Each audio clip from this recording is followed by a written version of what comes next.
नमस्कार, नियोजन competition cracker channel में आपका स्वागत है। डेली करंट अफेयर क्विज के इस वीडियो में आज हम मेन देखेंगे रेलवे का सुपर ऐप आईसीसी महिला अंडर 19 T20 कप, भारत का जीएसटी कलेक्शन तथा आर्थिक सर्वेक्षण 2025 और बजट 2025 तथा एशियाई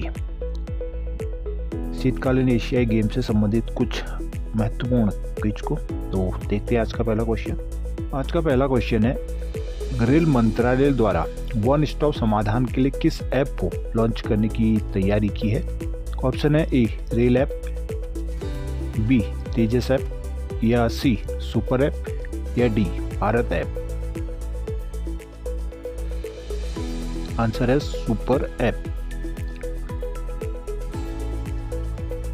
रेल मंत्रालय ने परीक्षण के लिए गूगल प्ले स्टोर पर सुपर ऐप नामक एक एप्लीकेशन जारी किया है, जो कई सार्वजनिक सामना वाली सेवाओं को पेश करने वाले एक वन स्टॉप समाधान है।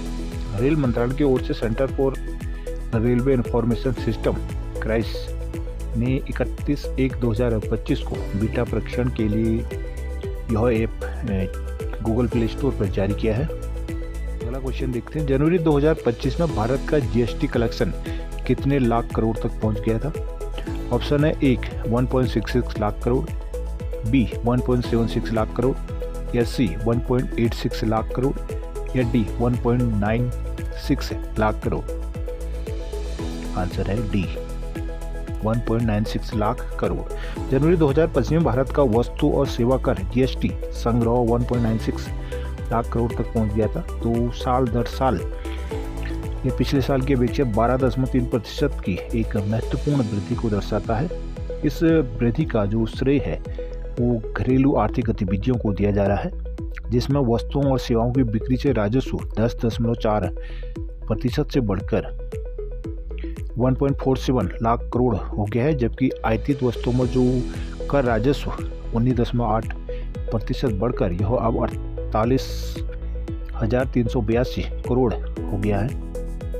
अगला क्वेश्चन है, बहरी short range air defence system की अधिकतम ऊंचाई सीमा कितनी होती है?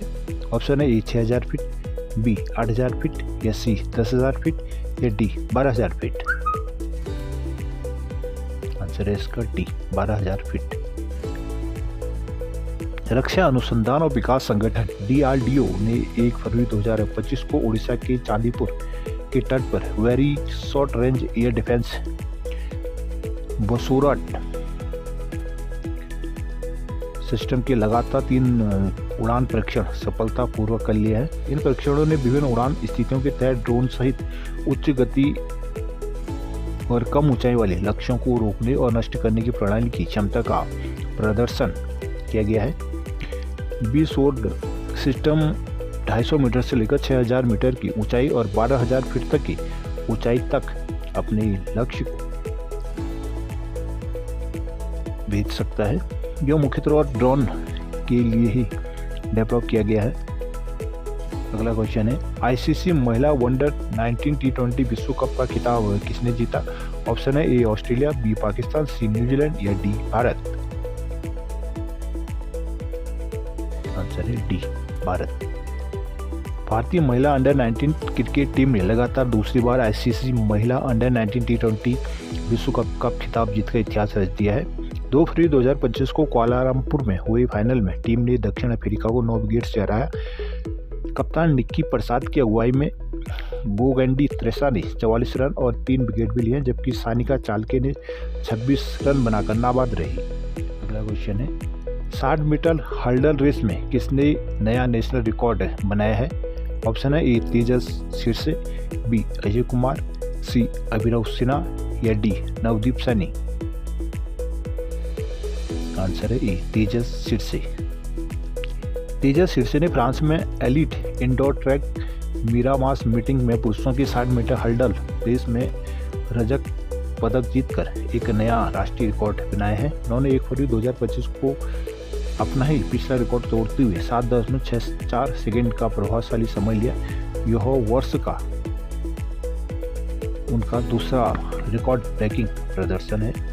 कौन सा देश ओन्कोसेरसियासिस को खत्म करने वाला पहला अफ्रीकी देश बन गया है? ऑप्शन है ए केन्या, बी लीबिया, सी अल्जीरिया या डी नाइजर। आंसर है इसका डी नाइजर। नाइजरी ओन्कोसेरसियासिस या रीबल ब्लाइंडनेस को खत्म करने वाला पहला अफ्रीकी देश बन गया है। इसमें ओन्कोसेरसियासिस मुक्त देशों में कोलंबिया, इक्वाडोर, मेक्सिको और ग्वाटेमाला के साथ शामिल किया गया है। ओन्कोसेरसियासिस एक परजीवी रोग है जो आंखों और त्वचा को प्रभावित करता है, जिससे गंभीर विकलांगता भी हो सकती है। इसे त्वचा की स्थिति भी खराब हो जाती है और दृष्टि हानि और गंभीर मामलों में स्थायी अंधापन का भी कारण यह रोग बनता है। इस बीमारी से डिकेट सेकेंड गंभीर रूप से प्रभावित है। 99% से अधिक मामले अभी भी 31 अफ्रीकी देशों में इसके पाए गए हैं। आर्द्र दिवस हर वर्ष किस दिन मनाया जाता है? ऑप्शन है ए फर्स्ट 1 फरवरी को, या बी 2 फरवरी, या सी 3 फरवरी, या डी 4 फरवरी। आंसर है इसका बी 2 फरवरी। विश्व वेटलैंड दिवस या आर्द्र भूमि दिवस हर साल 2 फरवरी को मनाया जाता है। भारत ने 2 फरवरी को विश्व वेटलैंड दिवस पर 4 नए रामसर स्थल जोड़े हैं। भारत में रामसर स्थलों की कुल संख्या अब 89 हो गई है। इन स्थानों में तमिलनाडु में सेकल कोटई और थर्तगल पक्षी सेंचुरी, तेलंगाना में खेचोपल्ली वेटलैंड और झारखंड में उधवा नई झील शामिल है। तेलंगाना और झारखंड को पहले रामसर स्थल मिल चुके थे। वहीं वेटलैंड विधि जलीय जीवन का समर्थन करते हैं और प्रवचन तंत्र में एक महत्वपूर्ण जो हमारा पर्यावरण तंत्र है उसमें वेटलैंड जो है एक महत्वपूर्ण भूमिका निभाते हैं। वेटलैंड ये आर्द्र भूमि होती है। रामसर स्थल ईरान के रामसर में इसके लिए पहले संधि हुई थी, जिसके नाम पर उस आर्द्र भूमि को जो उस संधि के अनुसार होते हैं उनको रामसर स्थल कहा जाता है। अगला क्वेश्चन है, 9वें एशियाई शीतकालीन खेलों का मेजबान कौन सा देश करेगा? ऑप्शन है A China, B Bharat, C Indonesia या डी मलेशिया।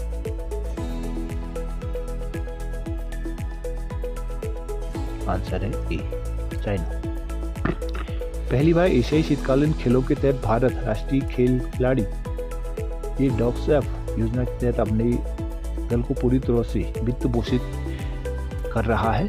9वें शीतकालीन खेल 7 फरवरी से 14 फरवरी 2025 तक चीन के हार्बिन में आयोजित किए जाने हैं। 59 एथलीटों और 29 अधिकारियों से 88 भारतीय दल का आयोजन किया जा रहा है। Alpine skiing, cross country skiing, GPRS skiing, short track, speed skating और स्पीड स्केटिंग लॉन्ग ट्रैक के खिलाड़ियों को वित्तीय सहायता इसमें मिलती है। एक क्रूज योजना भारतीय अंतर्राष्ट्रीय आयोजनों के एथलीट प्रशिक्षण, विदेशी कोच और सहायक कर्मचारियों को भी इससे डॉक्सैफ योजना के तहत दिया जाता है। अगला क्वेश्चन है, हाल ही में दुर्लभ राष्ट्रीय स्पॉटेड बिल्ली किस राज्य में देखी गई थी?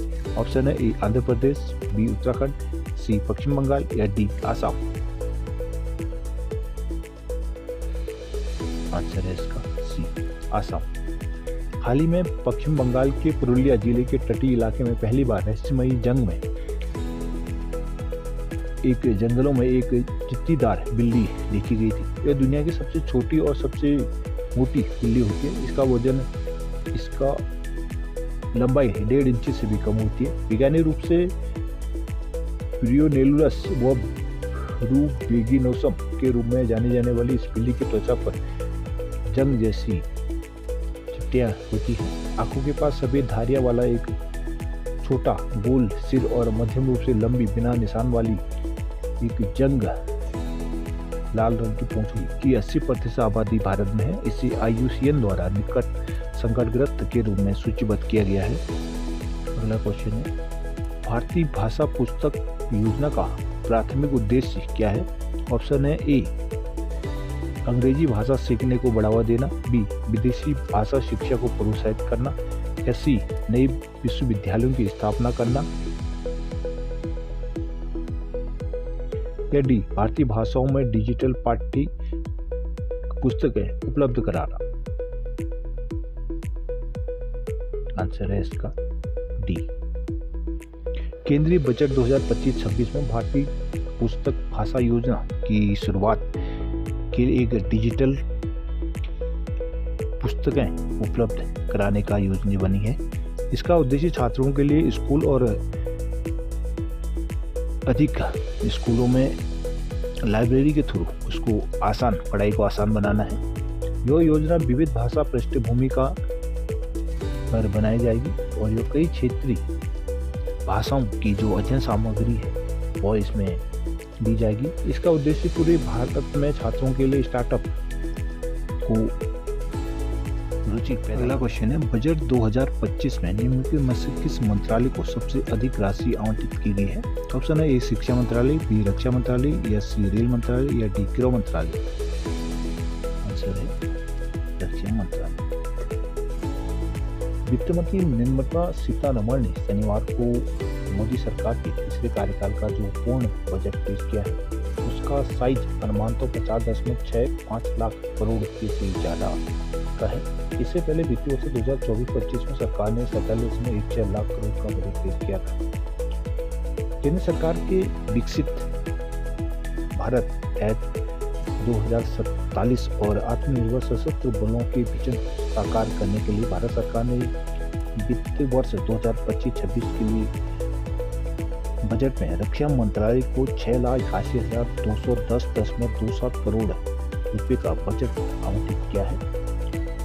यह अन्य विभागों के अपेक्षा सबसे ज्यादा है और यह वित्तीय वर्ष 2024-25 की जो बजटीय अनुमान से 9.53% ज्यादा है और यह केंद्रीय बजट का 13.45% है, जो कि सभी मंत्रालयों में सबसे अधिक है। इस बजट में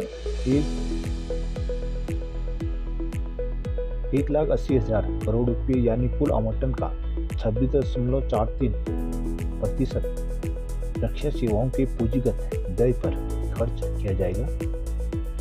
आर्थिक सर्वेक्षण 2024-25 में किस क्षेत्र को पुराना युद्ध का घोड़ा कहा गया है? ए कृषि क्षेत्र, बी औद्योगिक क्षेत्र, सी सेवा क्षेत्र, या डी इनमें से कोई नहीं। आंसर है सी सेवा क्षेत्र। सेवा क्षेत्र को पुराना युद्ध का घोड़ा कहा जाता है।